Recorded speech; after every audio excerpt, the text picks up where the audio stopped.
नमस्कार, मी निलेश शेटे, विटा हायस्कूल विटा, तालुका खानापूर, जिल्हा सांगली. आज आपण एक ग्रामरचा टाईप बघायचा आहे की जो ग्रामरचा टाईप खूप सोपा पण आहे आणि महत्त्वाचा सुद्धा आहे. जो ग्रामरचा प्रकार आपण 5वी पासून शिकवलेला आहे, आज पण शिकतोय आणि जेव्हा आपण पुढे शिक्षण घेणार आहे तेव्हा सुद्धा आपण शिकणार आहे. जर तुम्ही पाठीमागचा जर क्वेश्चन पेपर जर बघितले तर त्यामध्ये तुम्हाला या ग्रामरवरती प्रश्न सापडतो. तर चला मग सुरुवात करूया आजच्या या ग्रामरच्या प्रकाराला, की ज्याचं नाव आहे टेन्स.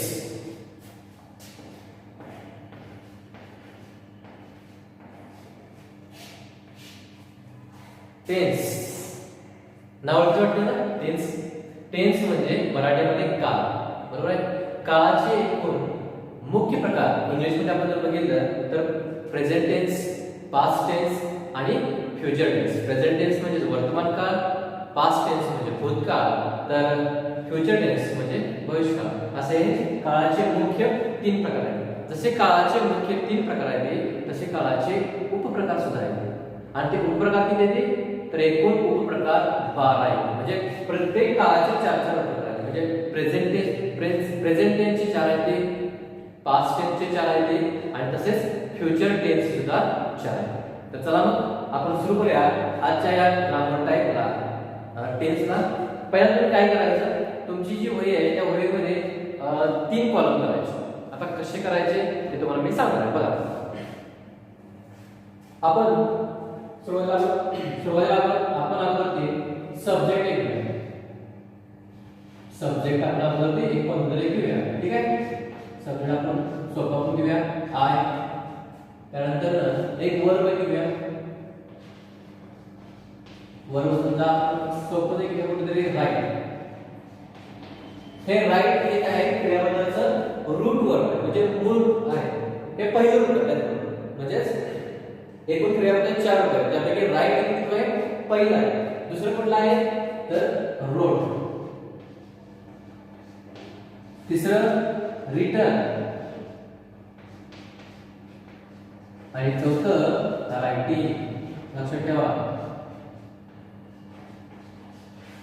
हे राईट आहे, हे रूट वर्ब आहे, हे पास्ट टेन्स आहे, हे पास्ट पार्टिसिपल आहे, तर हे प्रेझेंट पार्टिसिपल सुद्धा याला म्हणतात. ठीक आहे. आपण एक काम करा, 3 तुमच्या वहीचे बरोबर सेंटरमध्ये 3 कॉलम करा. ओके. या ठिकाणी प्रेझेंट टेन्स,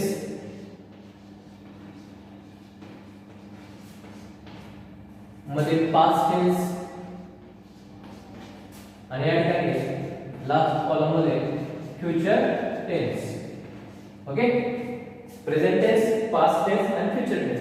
हा टेन्स हा जो ग्रामरचा प्रकार आहे, हा सगळ्या प्रश्न जाणवतो. त्याचबरोबर स्कॉलरशिप मध्ये सुद्धा या टाईपवरती 2 प्रश्न सापडतात, 1-2 प्रश्न आहेत. त्यामुळे हा खूप सोपा पण आहे आणि महत्त्वाचा सुद्धा आहे. ठीक आहे. आपण याला 3 कॉलम केले. एका कॉलम मध्ये प्रेझेंट टेन्स घ्यायचं, दुसऱ्या कॉलम मध्ये पास्ट टेन्स आणि तिसऱ्या कॉलम मध्ये फ्युचर टेन्स. आता इकडे आपण सिंपल घ्यायचं. सिंपल हा शब्द घेऊया. म्हणजे तुम्हाला माहिती आहे की प्रेझेंट टेन्स मध्ये एकूण 4 प्रकार आहेत, पास्ट टेन्स मध्ये एकूण 4 आहेत, तसेच फ्युचर मध्ये एकूण 4 आहेत. म्हणजे एकूण किती प्रकार झाले? ह्याचे 4, ह्याचे 4 आणि ह्याचे 4, टोटल 12 प्रकार आहेत. त्यापैकी पहिला आपण बघायचा आहे सिंपल प्रेझेंट टेन्स. आता आपण कसं बघायचं? पहिला सिंपल बघायचं, म्हणजे सिंपल प्रेझेंट टेन्स बघायचा, त्यानंतर सिंपल पास्ट बघायचा आणि सिंपल फ्युचर बघायचा. कारण एकावरती दुसरा डिपेंड कसा आहे, काय फरक होतोय, काय चेंजेस होतोय हे आपल्याला लगेच समजतं. त्यामुळे आपण पहिल्यांदा सिंपल टेन्स बघायचा आहे, म्हणजे सिंपल प्रेझेंट, सिंपल पास्ट आणि सिंपल फ्युचर. ठीक आहे. पहिला बघूया सिंपल प्रेझेंट टेन्स. वाचताना कसं वाचायचं बघा, simple present tense, simple past tense and simple future tense असं होतं. ओके. चला मग आपण पहिला प्रकार घ्या, सिंपल प्रेझेंट टेन्स. आणखी महत्त्वाची गोष्ट, जर टेन्स जर शिकायचं असेल आपल्याला, टेन्स जर आपण जर आयुष्यभर जर विसरणार नसेल तर आपल्याला एक महत्त्वाची गोष्ट करायची. आणि महत्त्वाची गोष्ट कुठली? ती महत्त्वाची गोष्ट म्हणजे या टेन्सचे फॉर्म्युले माहिती असणं महत्त्वाचं आहे. जर तुम्ही फॉर्म्युला जर लक्षात ठेवला असाल तर तुम्ही टेन्स आयुष्यात कधीच विसरणार नाही. ही गोष्ट माझी लक्षात ठेवा. जर तुम्ही काय म्हणतोय मी जर तुम्ही फॉर्म्युले जर टेन्सचे लक्षात ठेवले असाल तर तुम्ही टेन्स आयुष्यात कधीच विसरणार नाही. त्यामुळं फॉर्म्युले म्हणजे सूत्र जे आहे ती सूत्रे लक्षात ठेवा, पाठच करायचे. बघा सिंपल प्रेझेंट टेन्स सूत्र काय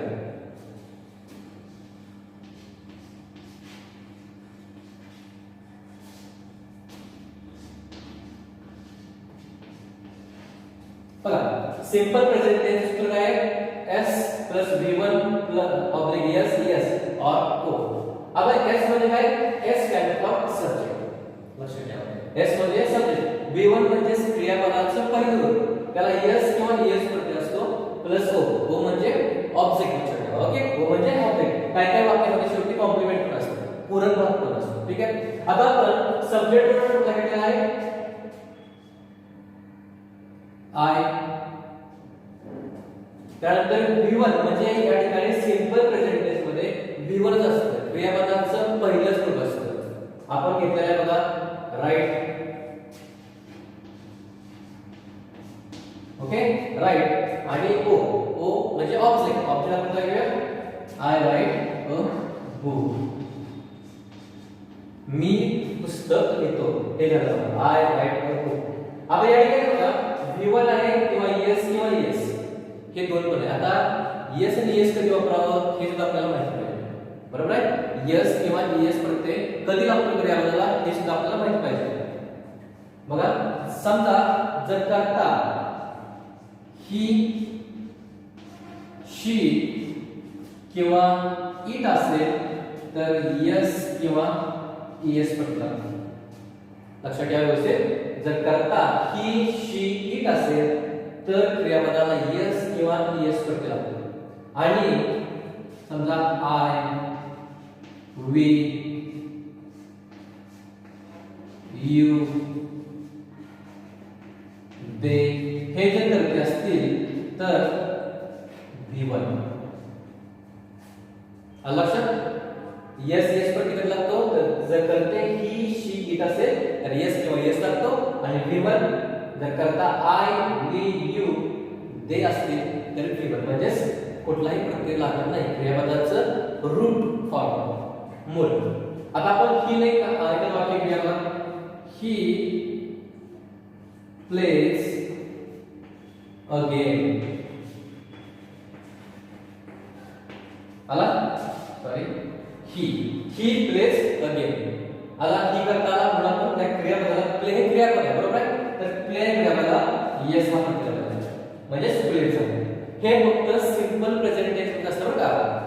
क्रियापद yes प्रत्यय फक्त सिंपल प्रेझेंट टेन्स मध्ये असतो. आता पुढची गोष्ट की सिंपल प्रेझेंट टेन्स कुठे वापरतात. सिंपल प्रेझेंट टेन्स कुठे वापरतात तर पहिली गोष्ट म्हणजे simple present tense live commentary झाली असते. समजा क्रिकेट सामना चालू आहे आणि त्यामध्ये लाईव्ह कॉमेंट्री आहे तर त्या ठिकाणी सिंपल प्रेझेंट टेन्सचा वापर केला जातो. दुसरी गोष्ट युनिव्हर्सल ट्रुथ वैश्विक सत्य जर असेल तर त्या ठिकाणी सिंपल प्रेझेंट टेन्स वापरतात. म्हणजे the earth is rounds to सन आला युनिव्हर्सल ट्रुथ वैश्विक सत्य. तिसरी गोष्ट आपण जे न्यूजपेपर वाचतो इंग्लिशचे न्यूजपेपर आहे त्याचं जे काही टायटल आहे शीर्षक आहे त्या शीर्षकामध्ये सिंपल प्रेझेंट टेन्स वापरतात. त्यानंतर सायंटिफिक फॅक्ट वैज्ञानिक वस्तुस्थिती कुठली आहे त्यामध्ये सिंपल प्रेझेंट टेन्स वापरतात. उदाहरणार्थ water boils at 100 degree Celsius या अशा प्रकारे या सिंपल प्रेझेंट टेन्सचा वापर केला जातो. ओके काल तुम्हाला सिंपल प्रेझेंट टेन्स मध्ये काय लक्षात ठेवा सूत्र त्यानंतर एक्झाम्पल आणि एस किंवा es प्रत्यय कुठे लागतोय या एवढ्या गोष्टी यावर लक्षात ठेवायचं. आता आपण दुसरा बघूया सिंपल पास्ट टेन्स. आता सिंपल पास्ट टेन्सचं सूत्र काय आहे yes सो पहिला बरोबर लहान ठीक आहे मोठं वाटते पण ते लहान आहे ना. बघा s v2 o s म्हणजे ऑलरेडी आपण डिस्कस केलेला आहे. s म्हणजे सब्जेक्ट v2 म्हणजे आता क्रियापदाचं दुसरं रूप रोल आणि o म्हणजे काय ऑब्जेक्ट माहित आहे. आपण एक्झाम्पल बघूया I wrote a book. Okay I wrote a book. आता या ठिकाणी क्रियापदाचं दुसरं रूप आहे हे दुसरं रूप या ठिकाणी असते. करता कोणताही असू दे I we you they we you you कुठलाही करत असते या ठिकाणी क्रियापदाचं दुसरं रूप असतं हे लक्षात ठेवायचं. दुसरं एक्झाम्पल जर बघायला गेलं तर बघा यू रोट अ बुक. मराठीमध्ये याचा अर्थ काय होतोय? मी पुस्तक लिहिले, तू पुस्तक लिहिले. ओके, अशा प्रकारे सिंपल पास्ट टेन्स या ठिकाणी आपण बघितलं. आता दुसरा की आपण सिंपल फ्युचर टेन्स. आता सिंपल फ्युचर टेन्स सूत्र काय आहे? Subject plus shall will plus V1 हे V1 प्लस O. लक्षात ठेवा कसं आहे सूत्र याचं सिंपल फ्युचर टेन्सचं subject plus shall will plus V1 इथे V1 आहे प्लस आहे लक्षात ठेवा V1 प्लस O. अशा प्रकारे सिंपल फ्युचर टेन्सचं सूत्र आहे. आता आपण एक्झाम्पल बघूया. पण एक्झाम्पल बघण्यावरती या ठिकाणी शाल आणि विल हे दोन काय आहेत सहाय्यकारी क्रियापद आहेत हेल्पिंग वर्ब आहेत. आता या दोघांचा वापर कुठे करायचा कसा करायचा म्हणजे करता कोणता असल्यावरती शाल वापरायचं करता कोणता असल्यावरती विल वापरायचं हे सुद्धा आपल्याला माहिती पाहिजे. बरोबर आहे. तर बघा समजा जर करता आय विल असेल तर शाल वापरा आणि जर करता बाकी मग you they he she it जर असेल तर काय वापरायचं विल वापरायचं. लक्षात ठेवा शाल कधी वापरायचं विल कधी वापरायचं हे व्यवस्थित लक्षात ठेवा. जर करता आय आणि वी जर असेल तर शाल वापरायचं आहे आणि जर करता you they he she it असेल तर विल वापरायचं. ठीक आहे. आता आपण एक्झाम्पल घेऊया. सब्जेक्ट आपण आय घेतला आय शाल right a book. Okay I शाल राईट अ बुक मी पत्र लिहीन. दुसरं एक्झाम्पल आपण बघितलं करता बघूया आपण they will write a book. ठीक आहे. They will write a book ते पुस्तक लिहितील. अशा प्रकारे आपण कुठले तीन बघितले. पहिला बघा सिंपल प्रेझेंट टेन्स, दुसरा बघितला सिंपल पास्ट टेन्स आणि तिसरा बघितला सिंपल फ्युचर टेन्स. आता महत्त्वाचं काम काय करायचं तुम्ही याची सूत्र जेवढे आहेत सूत्र तुम्ही पाठच करायचे. ओके तर चला मग आता पुढचा बघूया.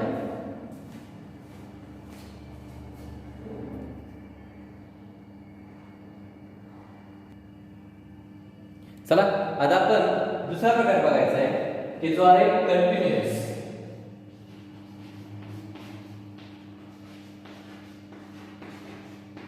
कंटिन्युअस म्हणजे काय चालू. Continuous present tense continuous past tense आणि कंटिन्युअस फ्युचर टेन्स. मग अशा प्रकारे बघितलं सिंपल बघितले पण सिंपलचे तीन बघितले. आता आपण असंच कंटिन्युअसचे तीन बघायचे. कंटिन्युअस म्हणजे काय चालू. या कंटिन्युअसला त्यामध्ये प्रोग्रेसिव्ह म्हणतात. लक्षात ठेवा कंटिन्युअसला प्रोग्रेसिव्ह म्हणतात. आता बघा कंटिन्युअस प्रेझेंट टेन्सचं सूत्र काय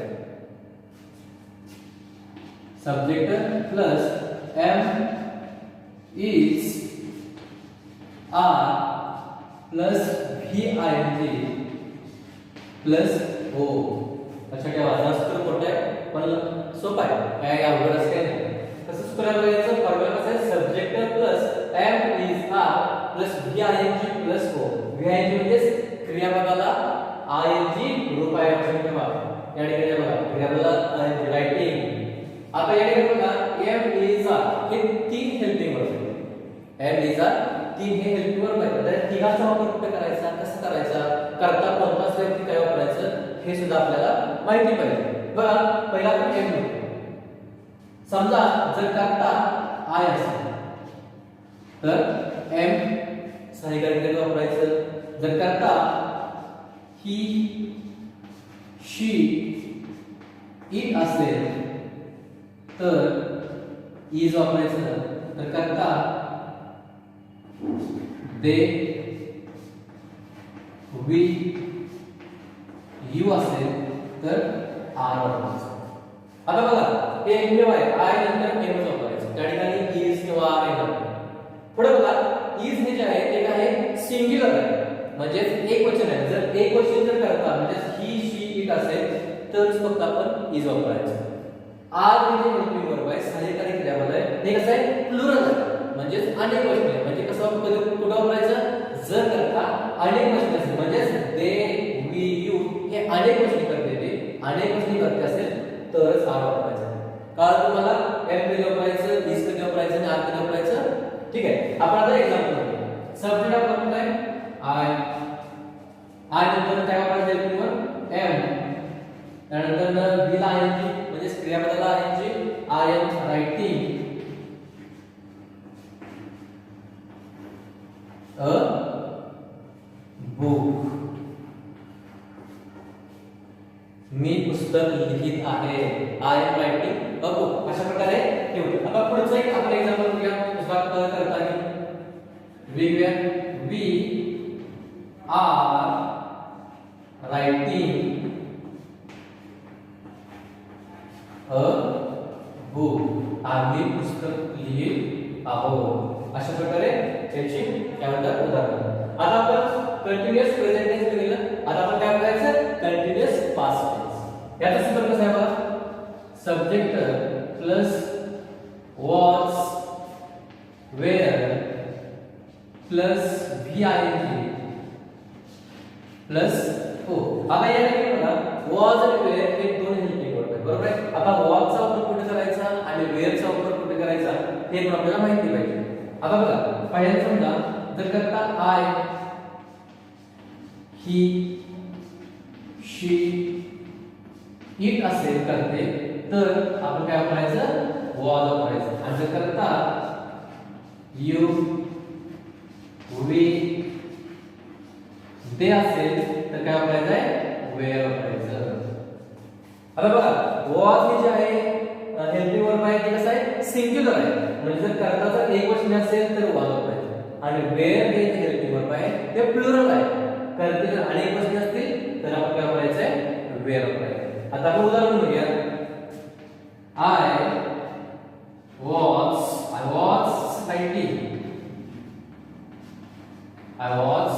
writing a book. Okay I was writing a book. आणि दुसरा एक आपण करता की दुसरा एक वाक्य बघूया. You were writing a book. अशा प्रकारे होते. याचा अर्थ काय I was writing a book मी पुस्तक लिहित होतो. भूतकाळामध्ये ती क्रिया होती. आता आपण कंटिन्युअस फ्युचर टेन्स बघूया. कंटिन्युअस फ्युचर टेन्स सूत्र काय आहे subject plus shall will plus be plus V I N G plus O. थोडंसं मोठं आहे पण सोपं करायचं. Subject plus shall will plus be plus V I N G plus O. आता आपण मागच्या वेळेस म्हणजे कुठं सिंपल फ्युचर टेन्सच्या वेळी काय केलं होतं शालचा वापर विलचा वापर बघितला होता बरोबर आहे. शाल कधी वापरायचं विल कधी वापरायचं ते आपल्याला माहित आहे. त्यामुळे आता बघा हे वाक्य कसं ना आय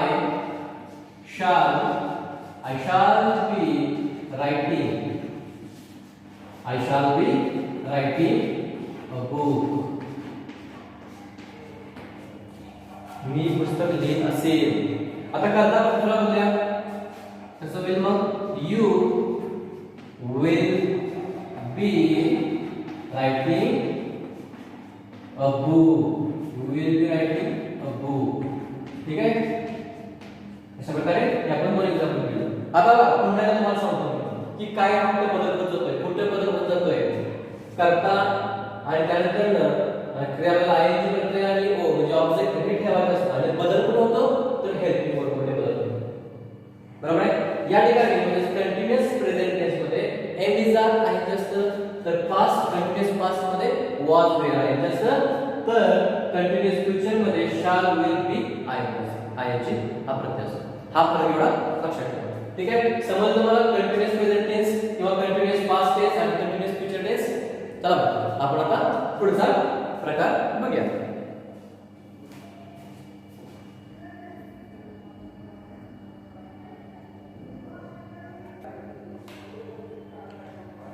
आता आपण दोन प्रकार बघितले बरोबर आहे. पहिला बघितला simple present tense simple past tense म्हणजे सिंपल बघितलं होतं. त्यानंतर बघितलं होतं आपण कंटिन्यूअस. आता तिसरा पण बघायचा आहे कुठला परफेक्ट.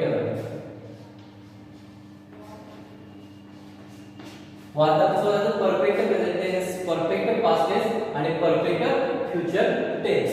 हा 3 नंबरचा घ्या. आपल्या या ठिकाणी परफेक्ट प्रेझेंट टेन्स सूत्र काय आहे?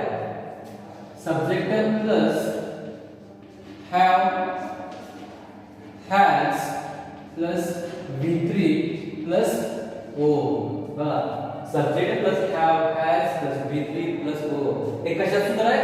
तर परफेक्ट प्रेझेंट टेन्सचं सूत्र आहे. आपल्याकडे बघा हॅव आणि हॅज हे दोन सहकारी क्रिया आहेत. आता या दोघांचा वापर कुठे करायचा, कसं करायचा हे पण आपल्याला माहिती पाहिजे. बरोबर आहे? तर चला मग बघा जर करता I we you they जर असेल तर हॅव वापरायचं आहे. आणि जर करता ही शी इट असेल तर काय वापरायचं आहे?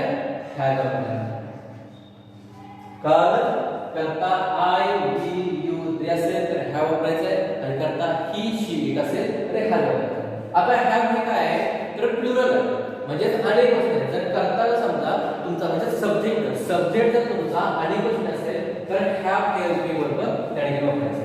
तर हॅज हे हेल्पिंग वर्ब आहे ते कसं आहे सिंग्युलर आहे म्हणजे एक गोष्ट. जर करता म्हणजे सब्जेक्ट जर एक गोष्ट असेल म्हणजे ही शी इट असेल तर काय वापरायचं आहे? हॅज वापरायचं. काल तुम्हाला आपण जर एक्झाम्पल घेऊ I have return I have returned a book. I have returned a book. ठीक आहे. I नंतर काय वापरलं आपण I जरी सिंग्युलर असलं तर I नंतर have वापरायचं आहे. हा एक तर लक्षात ठेवा वापरतो. आपण दुसरा एक एक्झाम्पल घेऊया. म्हणतात घेऊन खालचं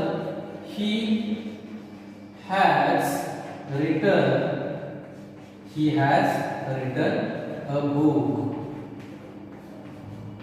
मी पुस्तक लिहिलेलं आहे. त्यानं पुस्तक लिहिलेलं आहे.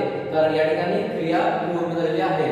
त्यामुळे परफेक्ट प्रेझेंट टेन्स म्हणतात. कंप्लीटेड या ठिकाणी क्रिया पूर्ण होते. काल तुम्हाला सूत्र बघा subject plus have has plus V3 plus O. आता हॅव कधी वापरलं? जर करता आय वी यू दे असेल म्हणजे अनेक गोष्टी असेल तर हॅव आणि जर करता ही शी इट म्हणजे एक गोष्ट असेल तर हॅज वापरायचं. आणि या ठिकाणी आपण ही दोन एक्झाम्पल बघितले. काल तुम्हाला परफेक्ट प्रेझेंट टेन्स. आता आपण पुढचा बघूया परफेक्ट पास्ट टेन्स. आणि याचं सूत्र काय आहे? Subject plus had plus V3 plus O. लहान सूत्र आहे, सोपं सूत्र आहे. आता आपण एक्झाम्पल घेऊया. I had returned a book. आता या ठिकाणी फक्त हॅड एकच सहकारी क्रिया आहे. म्हणजे काय मग तर करता मग कुठलाही असो आय वी यू म्हणजे एक वस्तू असो किंवा अनेक वस्तू सिंग्युलर असो किंवा प्लुरल असो कुठलाही करता असो हॅड हेच आहे. दुसऱ्या ठिकाणी कुठलं देणार आहे? याचा अर्थ मराठीमध्ये या वाक्याचा I had written a book मी पुस्तक लिहिलेलं होतं. कारण भूतकाळामध्ये क्रिया पूर्ण होती. काल तुम्हाला परफेक्ट पास्ट टेन्स. आता आपण पुढचा बघूया परफेक्ट फ्युचर टेन्स. याचं सूत्र बघा आहे subject plus shall will plus have plus आहे प्लस V3 प्लस O. थोडंसं मोठं आहे बघा subject plus shall will plus have plus V3 plus O. हे कशा सूत्र आहे? परफेक्ट फ्युचर टेन्स सूत्र आहे. आता आपण तुम्हाला माहित आहे की shall will वापरायचं will कधी वापरायचं. आपण सिंपल टेन्स बघितला होता त्यावेळी तुम्हाला मी सांगितलं होतं shall चा वापर आणि will चा वापर. have काय तर बघा have प्रत्येक वेळी वापरायचं. करता कोणताही असू दे have येते. या ठिकाणी has वगैरे करायचं नाही. have साठी वापरायचं. आता एक्झाम्पल घ्या. उदाहरण घ्या.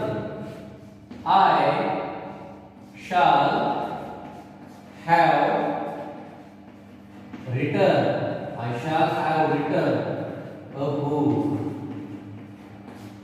मी पुस्तक लिहिलेलं असेल. भूतकाळात क्रिया आहे. मी पुस्तक लिहिलेलं असेल. I shall have written a book. दुसरं उदाहरण घ्या आपण they will have written a book. ठीक आहे का? will का वापरलं कारण करता ते आणि शब्द वापरलं करता आहे. समजलं तुम्हाला? Perfect future tense. आता तो राहिला बघा की परफेक्ट प्रेझेंट टेन्स मध्ये हॅव हॅज वापरतात प्लस क्रियापद दुसरं रूप आहे हॅव हॅज वापर करतात. तर या ठिकाणी तुम्हाला दिले. आता perfect past tense. Perfect past tense सूत्र कसं आहे? Subject plus have plus V3 plus O. I have written a book. या ठिकाणी फक्त एकच आहे हॅव. त्यामुळे करता कोणतंही असू दे हॅव देणार. या ठिकाणी बदलणार नाही. आणि या ठिकाणी बघा perfect future tense subject plus shall will plus have plus V3 plus O. आणि उदाहरण I shall have written a book किंवा they will have written a book. अशा प्रकारे आपण काय केला तर परफेक्ट हा प्रकार आहे. का तुम्हाला परफेक्ट प्रकार? ठीक आहे. आता आपण मग शेवटचा प्रकार आपण बघूया.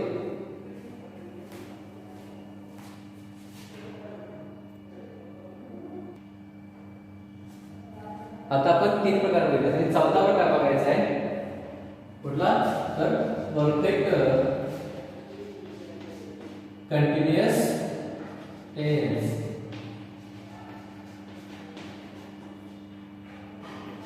Perfect continuous present tense, perfect continuous past tense आणि परफेक्ट कंटिन्युअस फ्युचर टेन्स हा चौथा प्रकार आहे. आता परफेक्ट कंटिन्युअस प्रेझेंट टेन्स चं सूत्र काय बघा? Subject have has plus been plus VING plus O. हे काय सूत्र आहे? परफेक्ट कंटिन्युअस प्रेझेंट टेन्स सूत्र आहे. काय सूत्र? Subject plus have has plus been plus VING plus O. आता आपण ऑलरेडी म्हणजे परफेक्ट प्रेझेंट टेन्स मध्ये have आणि has चा वापर कुठे करायचा कसं करायचं हे आपण बघितलं होतं. मला माहिती आहे का? आता आपण याचं उदाहरण बघूया. I have been writing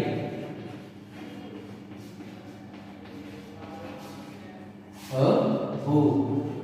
मी पुस्तक लिहित आलेलो आहे. अजून चालू आहे. पुस्तक लिहित आलेलो आहे. I have been writing a book. बघा परफेक्ट कंटिन्युअस प्रेझेंट टेन्स सूत्र subject plus have has plus been plus VING plus O. आणि याचं उदाहरण I have been writing a book. आता दुसरं पण उदाहरण बघूया. He has been writing a book. ठीक आहे. आता हॅव हॅज ऑलरेडी आपण डिस्कस केलं आहे कसा वापर करायचा कुठे वापर करायचा ते काल तुम्हाला परफेक्ट कंटिन्युअस प्रेझेंट टेन्स सूत्र एक्झाम्पल. आता आपण पुढचं बघूया म्हणजे परफेक्ट कंटिन्युअस पास्ट टेन्स आणि याचं सूत्र बघा. Subject had been plus VING plus O. बघा सूत्र कसं आहे? Subject plus had plus been plus VING plus O. आणि उदाहरण बघा.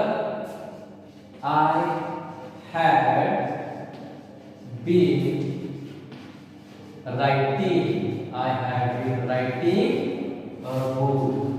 मी पुस्तक लिहित आलेलो होतो.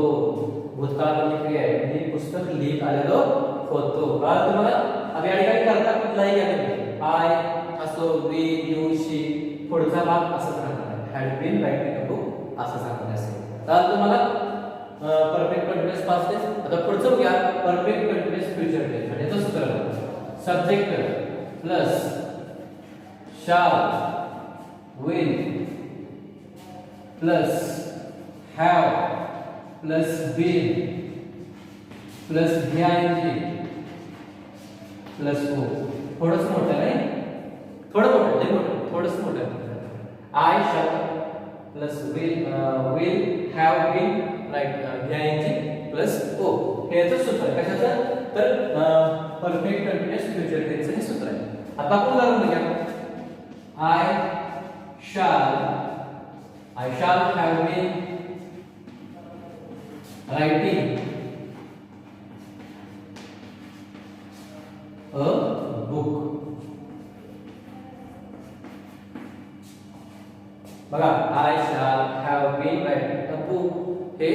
त्याचं उदाहरण झालं म्हणजे मी पुस्तक लिहित आलेलो असे भूतकाळाकडे. आता आपण दुसरं उदाहरण घेऊया. यू करता घेऊया. You will have been writing a book. You will have been writing a book. अशा प्रकारे आपण हा चौथा प्रकार बघूया. या ठिकाणी परफेक्ट कंटिन्युअस प्रेझेंट टेन्स मध्ये सूत्र कसं यायचं तर subject has been plus been हो. म्हणजे फरक काय बघा या ठिकाणी फक्त या गोष्टीचा फरक आहे. हॅज इथं आहे या ठिकाणी काय असणार फक्त हॅड असणार आहे आणि या ठिकाणी काय असणार आहे शाल किंवा एवढा असणार आहे शाल. हा फक्त फरक का तुम्हाला perfect continuous present tense, perfect continuous past tense आणि परफेक्ट कंटिन्युअस फ्युचर टेन्स. तुम्ही एक काम करायचं. आता आपण एकूण 12 प्रकार बघितले बरोबर. तर या 12 प्रकारचं तुम्ही काय करा तुमच्या गावामध्ये स्टेशनरी जर असेल तर त्या स्टेशनरी मध्ये तुम्ही नाही तुम्ही एक कार्डशीट पेपर घ्या. एक मोठासा पेपर मिळतो कार्डशीट पेपर बघा माहिती आहे ना. तर त्या कार्डशीट पेपरवरती तुम्ही हे 12 प्रकार तुम्ही एका ठिकाणी लिहून काढा आणि तुम्ही ज्या ठिकाणी अभ्यासाला बसताय त्या भिंतीवरती काय करा चिटकून टाका. म्हणजे जेणेकरून तुम्ही उठता बसता जाता येता नेहमी तुमचं लक्ष त्या पेपरवरती असणार म्हणजे त्या चार्टवरती असणार की जेणेकरून तुम्ही टेन्स आहे हा टेन्स प्रकार कधीच विसरणार नाही. ठीक आहे. समजलं तुम्हाला टेन्स प्रकार कळलं. ठीक आहे ओके. मग आता आपण काही एक्झाम्पल तुम्हाला सोडवायसाठी काही एक्झाम्पल सोडवायसाठी देतो. बघूया तुम्ही कसं सोडवलं ते. चला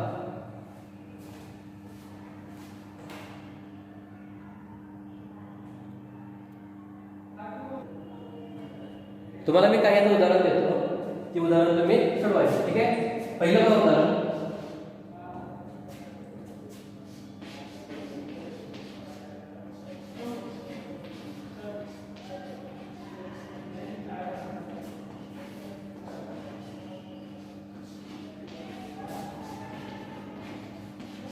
पहिले एक्झाम्पल आहे बघा they worked in the factory. हे एक्झाम्पल आहे. हे एक्झाम्पल तुम्ही कशामध्ये कन्वर्ट करायचं आहे तर बघा परफेक्ट फ्युचर. ओके. हे वाक्य तुम्ही कशामध्ये कन्वर्ट करायचं आहे तर परफेक्ट फ्युचर टेन्स मध्ये हे वाक्य कन्वर्ट करायचं. समजलं. दुसरं वाक्य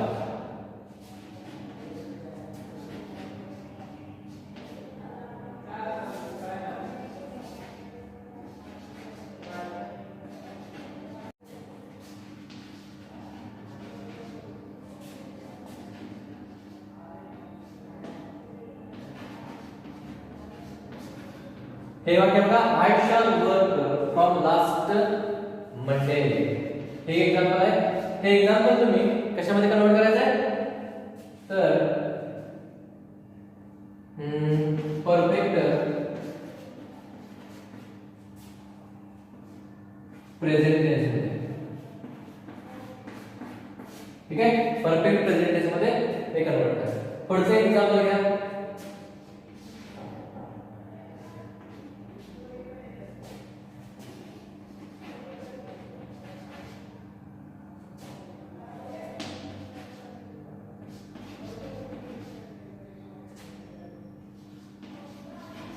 एक एग्जांपल आहे I swim in the C.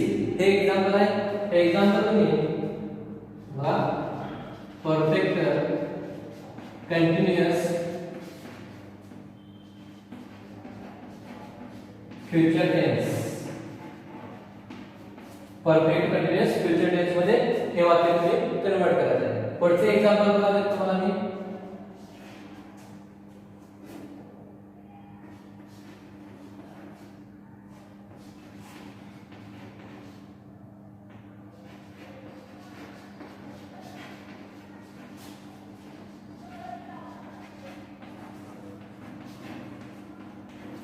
पुढचं एक्झाम्पल काय बघा they have watched a new movie. आणि हे वाक्य तुम्ही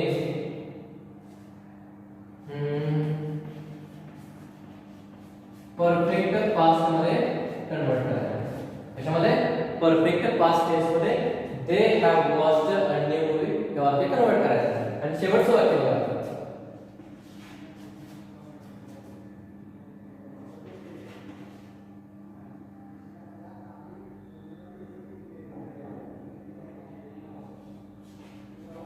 विशाल win the match. एक मिनिट, हे वाक्य नव्हतं सोडलेलं तुम्हाला वाक्य.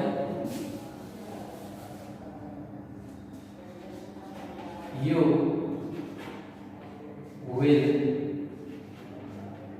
win the match. पण काय, you will win the match हे वाक्य तुम्ही परफेक्ट कंटिन्यूअस प्रेझेंट टेन्स, तुम्हाला परफेक्ट कंटिन्यूअस प्रेझेंट टेन्स मध्ये हे वाक्य तुम्ही कन्वर्ट करायचं. आता एक काम करा तुम्हाला. काय काम करायचं आहे, ही जी 5 वाक्य आहेत ही 5 वाक्य सोडवा आणि या 5 वाक्यांची उत्तर जे आहेत ते मला कमेंट मध्ये टाका. ठीक आहे, थँक्यू.